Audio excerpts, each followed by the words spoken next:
The kid stepped into the middle of the highway like he'd given up on living. Small, shaking, and barely more than a shadow in the falling dusk. Engines thundered toward him, a wall of chrome and roaring Harley-Davidsons cutting through the cold Montana evening. Rider Stonehand Cole was leading the pack when he saw the boy lift both hands. Not to wave them down, but as if surrendering to fate. "Jesus, stop!" Rider roared, yanking his bike sideways, tires screaming, sparks flying.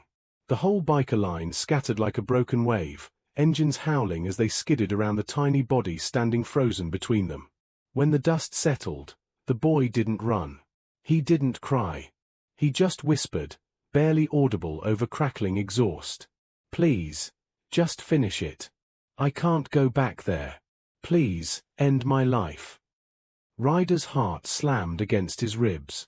Toughest man in the county, ex-Hell's Angel, a legend in every roadside bar. But right then, he felt his throat close.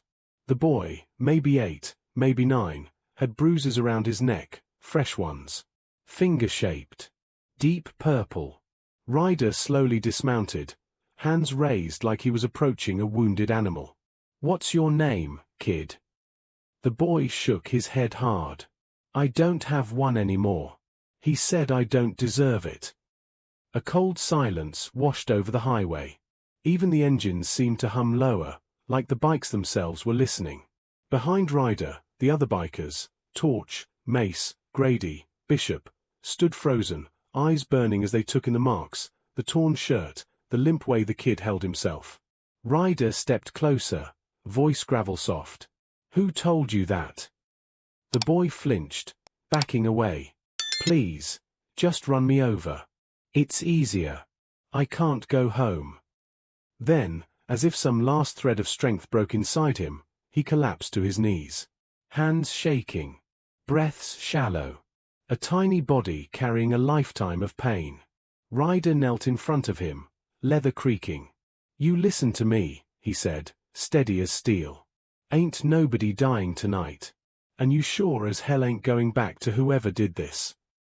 The boy looked up for the first time, eyes hollow, terrified, begging for help and death at the same time. Rider's jaw tightened. "Tell me who hurt you," he said. "Tell me, and I swear, kid, my brothers and I will take it from here." The boy swallowed hard. And then he whispered one name. A name that made every biker's expression turn to stone. Rider stood. Face pale. Voice cold as midnight. "Brothers, mount up. We're going to pay someone a visit." The engines roared back to life, thunder shaking the fading sky. And the boy's nightmare was about to learn what true fear felt like. The boy sat on the edge of Rider's Harley, wrapped in Bishop's oversized denim jacket. The sleeves swallowed his arms entirely. Only his small fingers poked out, trembling, dirty, scraped raw.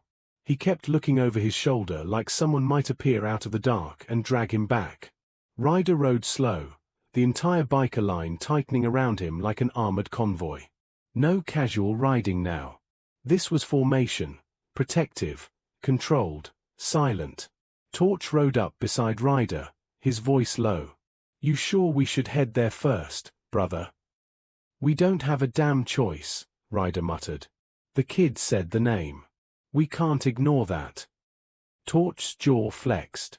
"Never thought I'd hear that son of a—" He stopped himself, glancing at the boy. Even these hardened men softened their language around him. The boy's voice broke the silence. He might be awake. If he sees me gone, he'll be angry." Rider looked at him in the rearview mirror. "Kid, what's your name? Your real one." A pause. Then, "Liam." It was the first honest thing he'd given them. Rider nodded. "All right, Liam. You're safe with us, you hear? Nobody's chooching you again." But Liam didn't look convinced. Fear had carved itself into the shape of his bones. The convoy reached the turnoff, a dirt path leading toward a cluster of decaying trailers half hidden in dying pine trees. Rusted-out pickups, shattered windows, and the faint glow of a porch light that flickered like a heartbeat ready to fail. Grady spat out his cigarette.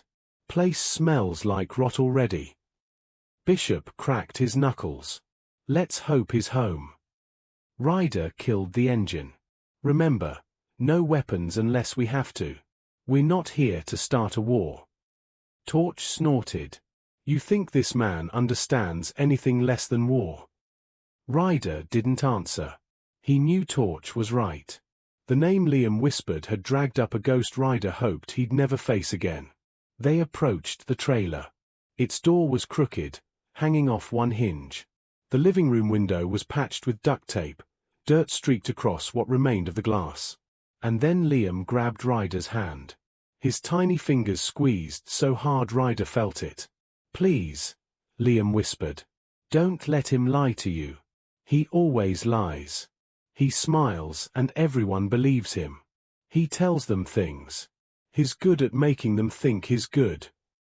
Ryder crouched beside him. Liam, what exactly did he do to you? Liam swallowed, eyes darting to the trailer door. He said I'm not a person. He said I'm just something God forgot. And if I ever told anyone what he does at night, he said he'd bury me in the woods behind the shed. A cold wind crept through the trees. Mace stepped forward, voice shaking with rage. Ryder, we can't let this slide. We won't, Ryder said, voice like gravel grinding steel. Just then, from inside the trailer, footsteps. Slow, heavy, purposeful. The porch light flickered again. A silhouette appeared behind the grimy window. Tall, wide-shouldered, still. Then the door creaked open. A man stepped out. Clean clothes. Ironed. Pressed. A friendly smile on his face. The kind that would charm schoolteachers and church committees. Evening, he said warmly. Can I help you gentlemen? Liam's entire body stiffened. He shook violently. And then, without warning, he sprinted behind Ryder, hiding like a hunted animal. The man's smile twitched. Ryder took one step forward. Yeah, he said quietly. We need to talk about the boy. The man glanced at Liam. And that warm, friendly mask dropped for a fraction of a second. Just long enough for every biker to see the truth beneath it. Ah, the man said, fake sympathy dripping from his voice. He tends to lie. Kids do that. You know how they are. Torch growled, I know how bruises are. And broken ribs, Bishop added. And nights he begs strangers to kill him instead of going home, Ryder said coldly. The man's smile faltered. Now, that's quite an accusation. I don't appreciate threats. Ryder stepped close enough to make the man flinch. Threats? No. If I was threatening you, you'd already be on the ground praying to God. The air thickened. The man's voice cracked slightly. He's my responsibility. I'll handle him. No, Ryder said. Liam isn't going anywhere with you tonight. Behind them, Liam whispered, shaking. He hurts me. Please don't let him take me. Ryder didn't look away from the man. You touch this kid again, and I swear to every saint in heaven, my brothers, and I will make sure the devil knows you by name. The man's expression darkened. And then he said something that froze Ryder's blood. You think you can protect him forever? He belongs to me. Ryder's hands clenched into fists. Torch turned to the others. Brothers, we're Tarkeen the kid. No more talk. The wind howled across the dirt lot as the bikers surrounded Liam, forming a wall of leather, steel, and fury. The man on the porch stepped back, slowly, his eyes calculating, cold, unforgiving. And Ryder knew one thing. This wasn't over. Not even close. The man's eyes lingered on Liam the way a wolf studies a wounded fawn, hungry, possessive, confident that nobody could take what he believed was his. Ryder felt a chill crawl up his spine. Not fear. Recognition. He'd seen that look before, on broken men who believed they still held power. Torch leaned close to Ryder. You want me to drag him off that porch? Not yet, Ryder murmured. He wants us to snap first. He's planning something. Bishop scanned the trailers. Place is too quiet, too staged. Mace nodded. Guys clean. Clothes clean. House dirty. Doesn't match. Ryder's instincts began to burn. Something was wrong, something bigger than bruises and lies. The man stepped forward, arms casually crossed, fake politeness dripping off him. Gentlemen, I think you're confused. Liam is under my guardianship. Legally. He emphasized the last word like a threat. Liam gasped, clutching Ryder's vest. Please don't let him. He'll punish me for every word I said. Ryder placed a steady hand on the boy's back. No one is touching you. The man's smile widened, too confidently. Oh, but they will. The sheriff's already on the way. Every biker stiffened. Grady exhaled sharply. Damn it. He called before we even arrived. Ryder stared the man down. You planned for us. The man shrugged. Rumors travel. People love dramatics. The Stonehand crew is coming. He chuckled lightly. I prepared. Ryder's jaw ticked. He wasn't dealing with a panicked abuser. He was dealing with a strategist. Liam tugged Ryder's vest, voice trembling. He has friends at the station. They don't listen when I talk. They laugh. They say I'm confused. Ryder's heart twisted painfully. This boy had been drowned in silence long before tonight. In the distance. Sirens. No. Not sirens. Just one. Flashing lights cutting through the pines. Torch spat on the dirt. Perfect. A crooked cop to save his buddy. Ryder positioned himself in front of Liam as the sheriff's cruiser rolled in. Old model. Dust-covered. Sheriff Amos Bailey stepped out, tall, red-faced, and already annoyed. Evening, boys, he said dryly. Got a complaint that you're trespassing. Ryder kept his voice even. We found a kid in the middle of the roadway trying to get himself killed. Bailey waved dismissively. Kids exaggerate. Especially troubled ones. Liam trembled harder. That's what he always says. He doesn't even check. He never. Enough, Bailey barked, pointing at the boy. Liam, get over here. Now. Ryder moved, blocking him. Not happening. Bailey straightened, hand on his belt. You interfering with law enforcement, Ryder? You aren't enforcing anything, Ryder growled. You're cleaning up his mess. The sheriff glanced at the man on the porch. They exchanged a look. A practiced look. A familiar one. One Ryder recognized instantly. They'd done this dance before. Bishop whispered, Brother, this is a whole damn ring. Ryder didn't answer. He was too busy calculating. He'd been part of violent worlds, dangerous ones. He knew the smell of organized corruption. And this stank. Sheriff Bailey sighed dramatically. All right. Let's not make this a fight. Hand the kid over. I'll take him back home. Liam suddenly whimpered, covering his face. No, no, no, Ryder please. He always takes me back. He tells him before I even get inside. He locks me in the crawl space. Ryder froze. A crawl space. His hands curled into fists, knuckles whitening. Sheriff, Ryder said quietly, I'm asking you, verify the kid's injuries. Just look. One look. Bailey hesitated. And right then Ryder knew. If the sheriff looked, he'd see the truth. And he couldn't allow that. The man on the porch stepped forward. Sheriff, he said calmly, the kid is lying. He's unstable. He gets confused. Liam screamed. A raw, torn sound bursting from him. I'm not lying. I'm not. Someone please believe me. Ryder turned to his brothers. His voice was low, controlled, but every biker heard the command behind it. Protect the boy. Torch, Bishop, Grady, Mace stepped into formation around Liam instantly. The sheriff frowned. "Ryder, don't." Ryder cut him off. "You got two choices, Sheriff. You walk away and pretend you never saw us. Or you try to force us."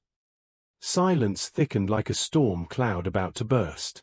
Bailey reached for his radio. Ryder shook his head slowly. "Don't." But the sheriff clicked the button anyway. Before he could speak, Ryder moved. A single, swift motion. Not violent, just firm. And he snatched the radio from Bailey's hand, crushing it beneath his boot. The sheriff stumbled back. You just assaulted." "I saved your life," Ryder said coldly. The man on the porch stepped down, fury slipping through his mask. "You think you can take him? You think you can win?" Ryder stared at him. No fear, no hesitation. "I don't need to win. I just need to get him away from you." The man's expression twisted. And then he whispered something chilling. "You can run tonight, Ryder. But you can't hide him forever." Ryder turned to his brothers. "Mount up. We're leaving." Liam clung to Ryder's leather vest as the bikers surrounded him tightly, engines igniting one by one. The sheriff stepped back, unsure, shaken, outnumbered. The man watched, hatred boiling under his skin. As Ryder swung onto his bike, Liam whispered, "He'll come after us. He always does." Ryder started the engine. "Then let him come," he said softly. "We're not afraid of monsters." The convoy roared out of the dirt lot, lights slicing through the dark. And for the first time in his life, Liam didn't look back. The night wind clawed at Liam's hair as Ryder's Harley thundered down the empty highway. The boy clung to him like his life depended on it, because it did. The bikers rode tight, their formation shrinking around Ryder like a steel cage protecting its most fragile piece. Torch stayed close on Ryder's left. "Sheriff's gonna call backup the second he gets to his cruiser." Ryder's voice cut through the roar of engines. "Let him. We're not stopping." Grady checked the mirrors. Already got headlights. 2 cars. Gaining. Bishop swore. That was fast. Mace leaned forward on his bike. "They want the kid bad." Ryder tightened his grip on the handlebars. He felt Liam trembling against his back, small, desperate, scared beyond understanding. "Kid," he said quietly over his shoulder, "you still with me?" A tiny nod. Yeah. "We're gonna take you somewhere safe. But I need you to trust me." "I trust you," Liam whispered, voice shaking. I don't want him to find me." "He won't," Ryder promised. But even he knew the truth. Men like the thing on that porch. They didn't let go. Up ahead, Bishop signaled. "Ryder, turn off to Canyon Ridge is coming. We can disappear through the old logging trails." Ryder nodded. "Take point."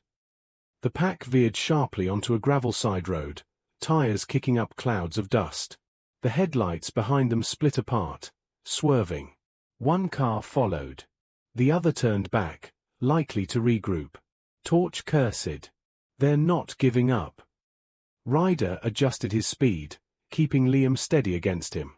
"They won't catch us in the woods." But the woods weren't empty. The moment they crossed into the dark tree line, Ryder felt it. The shift. The heaviness. The sense of eyes hiding behind branches. The crew slowed. The forest swallowed the highway's hum instantly, replacing it with a suffocating silence. Grady rode up. "We stopping?" Ryder nodded. "Yeah. Need a plan." Engines shut off one by one. Only the crickets dared to make noise. Liam slid off the bike, wobbling as Bishop steadied him. Torch scanned the tree line. This whole damn county's corrupted. Bailey's not the only one.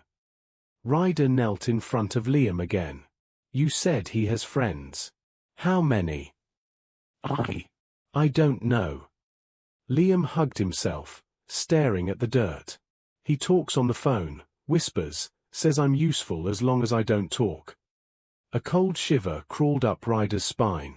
Useful was a word he'd heard in his past life, when broken men trafficked even more broken souls. Bishop exhaled sharply. Ryder, this is bigger than some abusive guardian. This smells like something darker. Ryder didn't deny it. Mace crouched near Liam. You got any family, kid? A grandma, aunt, someone we can go to? Liam shook his head. He said they all left because of me. Ryder felt something inside him break. No, he said firmly. They left because of him. A rustle. Branch snapping. Torch spun around. Someone's following us. Ryder stood. Lights off. Quiet. The bikers spread subtly, forming a loose perimeter. Liam stayed behind Ryder, gripping his vest again. Another crack. Leaves crunching. Slow. Deliberate. Then, a figure stepped out from behind the trees. Sheriff Bailey. Alone.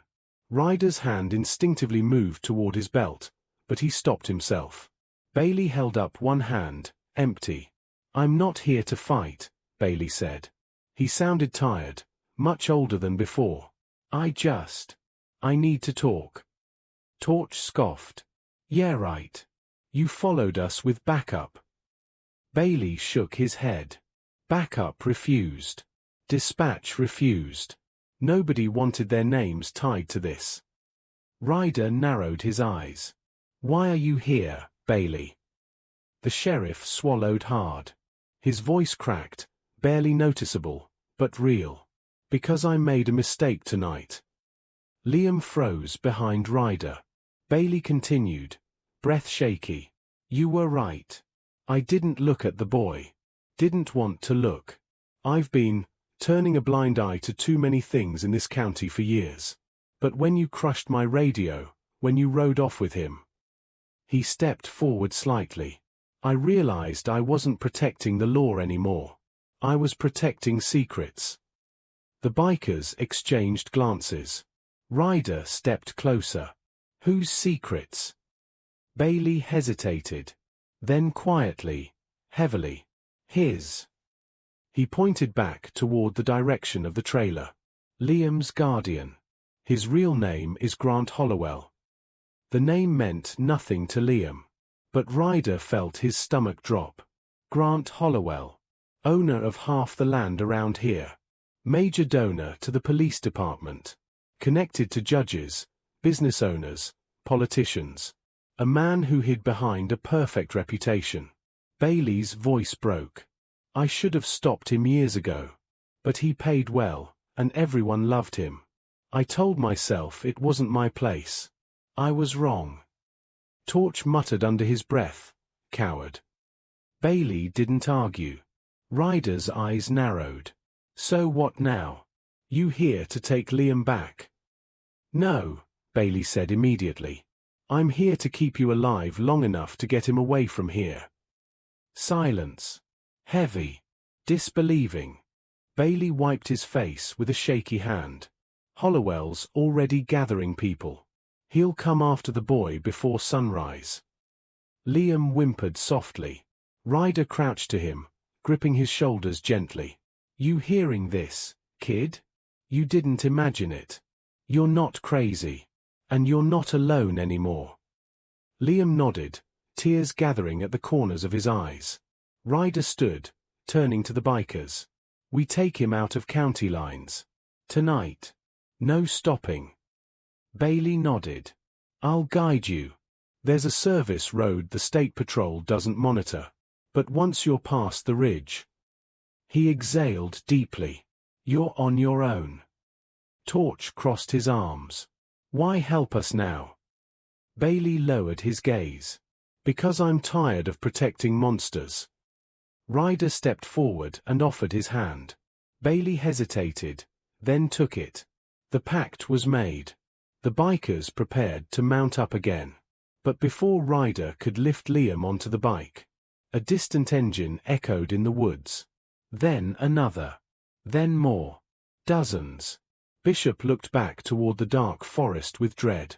Oh hell! He's coming! The engines grew louder, throaty, aggressive, man-made thunder rolling through the forest. Not just trucks. ATVs. Dirt bikes. Off-road jeeps. Grant Hollowell hadn't come alone. He'd brought a small army. Ryder's pulse hardened. We move. Now. Torch grabbed his handlebars. Brother, they're already on both sides. Bailey's face drained of color. He mobilized the Ridge crew. They know these woods better than anyone. Mace scanned the trees. They're trying to corner us. Ryder crouched beside Liam, lifting the boy's chin. Listen to me. What's coming is loud, and it's scary, but you're staying with me. Understand? Liam nodded quickly, tears streaking down his face. I don't want him to take me. I don't want to disappear. You're not disappearing, Ryder said with steel in his voice. You're getting out. He scooped Liam up and set him on the bike, securing the boy's arms around his waist. Hold tight, he said. And don't look back. Engines flared through the trees again, closer now. Hungry. Grady swung his leg over his Harley. Ryder, if we take the service road Bailey mentioned, they'll follow the tracks. Bishop revved his engine. Then we make tracks they're not brave enough to follow. Ryder nodded. Brothers, Formation Thunder. The bikers straightened. Formation Thunder wasn't about speed, it was about force, about clearing a path through impossible terrain. Bailey stepped forward, anxious. You'll never outrun them in the woods. They'll choke every trail. Ryder gave him a fierce grin. Who said we're sticking to trails? The sheriff blinked. You're insane. Ryder shifted gears. We're bikers. And with that, the forest exploded into motion. The engines of the Stonehand crew roared to life, shaking pine needles loose from the branches overhead.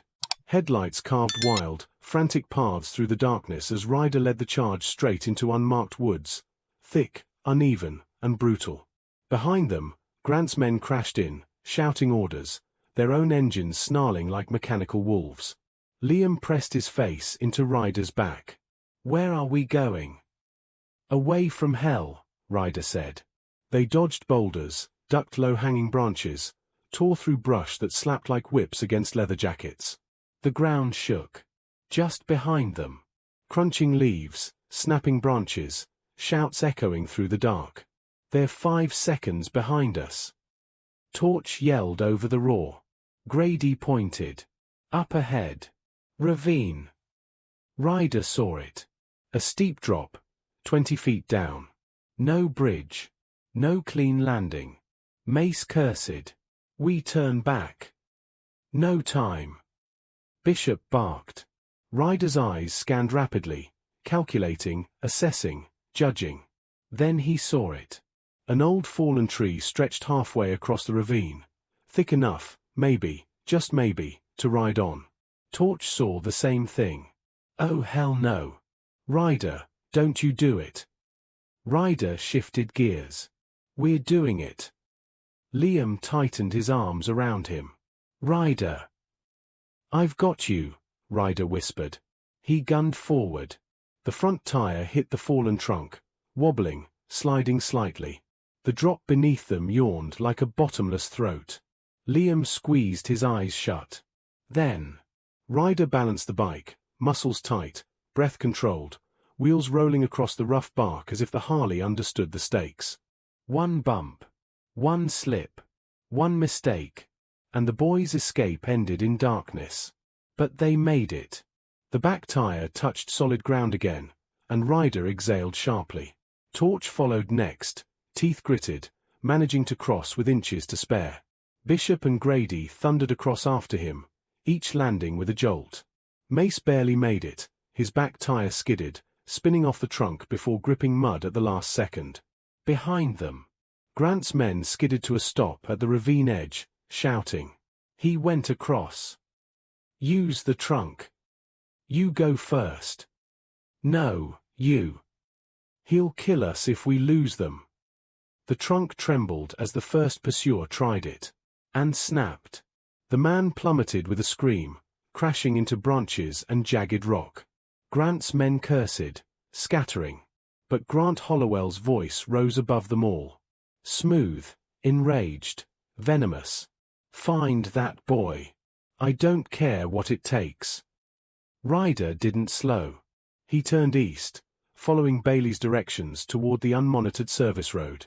But the sheriff's warning echoed in his mind.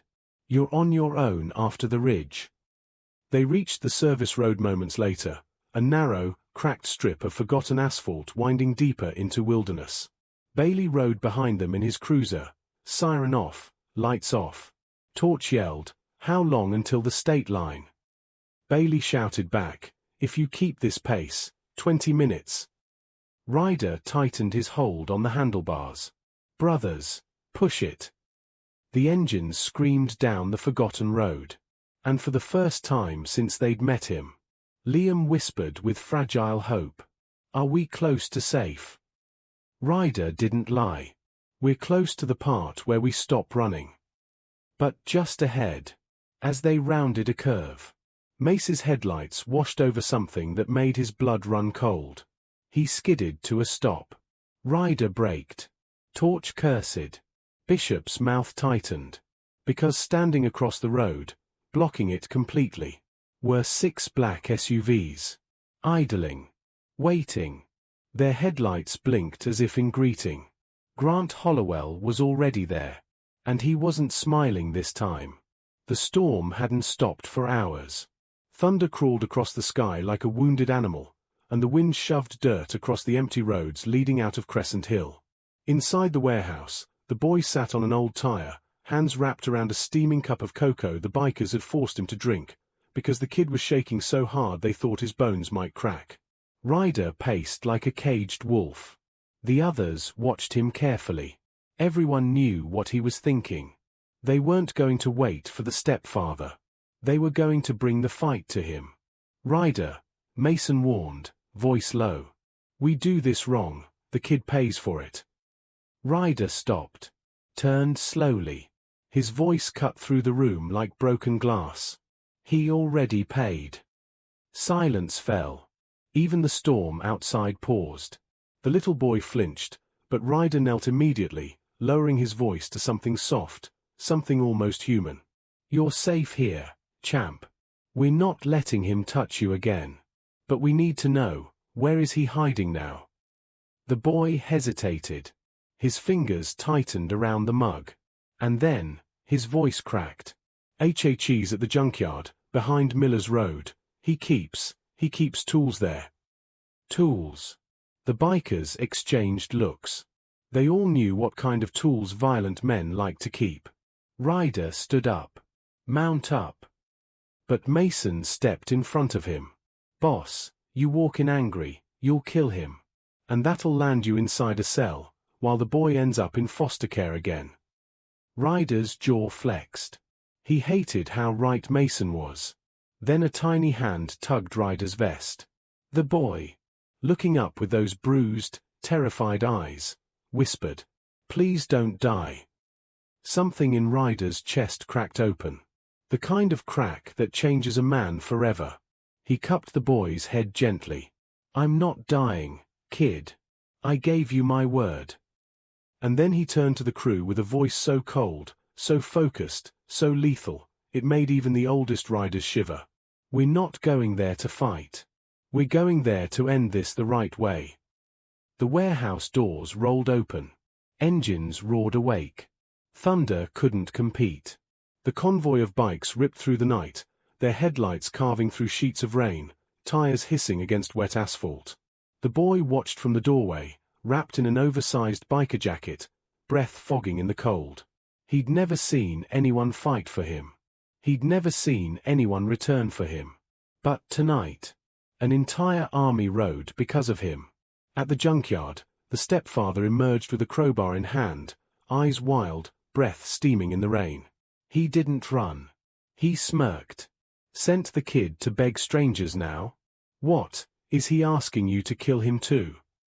Ryder stepped off his bike. Slowly. Calmly.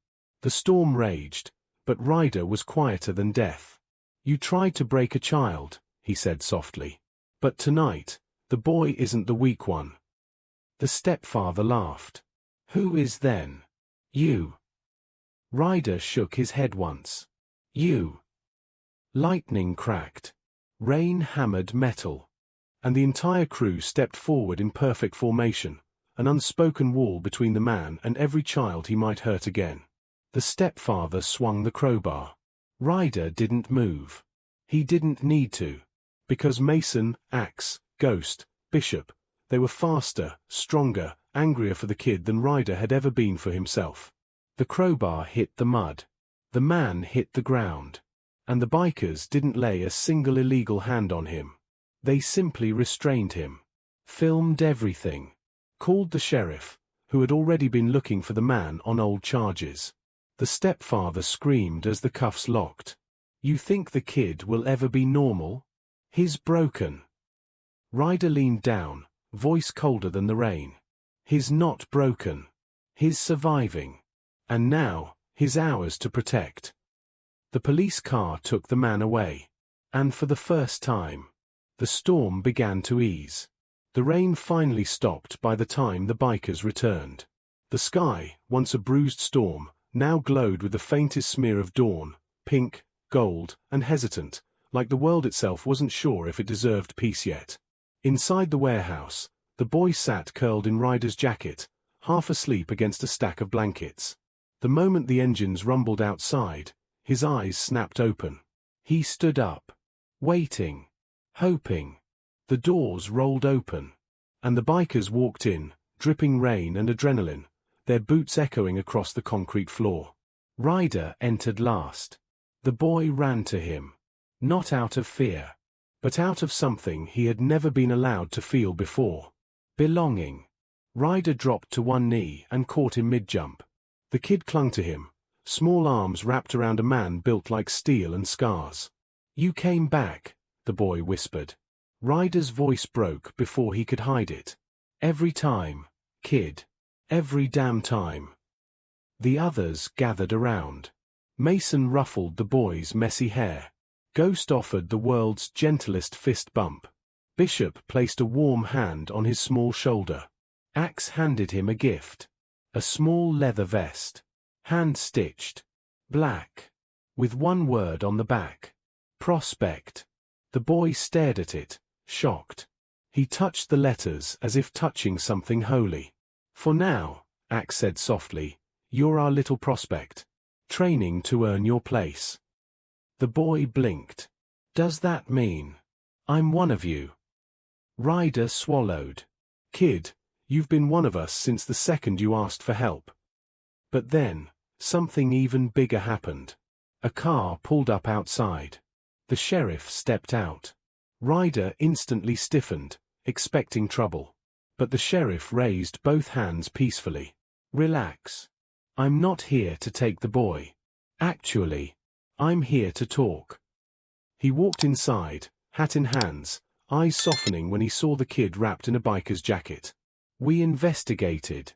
There's proof of long-term physical and emotional abuse. The boy is being removed from all contact with his stepfather, permanently." The boy's breath shook. He grabbed Ryder's vest, terrified. The sheriff knelt. "Son, do you want to stay with them? With this group? It won't be easy. It's paperwork. Court visits. Background checks. But if you say yes, I'll personally authorize emergency guardianship." Every biker froze. Every heart in the room stopped beating. The boy looked at Ryder. "See, can I? Do you want me?" Ryder, the man who could stare down knives and bullets without blinking, suddenly couldn't speak. His throat locked. His vision blurred. He placed both hands on the child's face. "Kid, we don't want you." The boy froze. Then Ryder continued, voice breaking completely. "We need you." The boy collapsed into his arms, sobbing. Ryder held him like something precious, like something he wished he had been held like when he was small. The sheriff smiled. "I'll take that as a yes." For the first time in his life, the boy wasn't begging to die. He wasn't wishing for escape. He wasn't carrying the weight of a world that hated him. He had a family. A real one. The kind that showed up on roaring bikes in a thunderstorm. The kind that stood between him and monsters. The kind that didn't care where he came from, only where he deserved to go. That night, the outlaws of Crescent Hill didn't gain a member. They gained a son. And the boy gained something he never imagined existed. A life worth living. Final moral is that no child is born broken. No child deserves pain. Sometimes all it takes is one person, or one unexpected family, to remind a kid that his story isn't over. It's just beginning.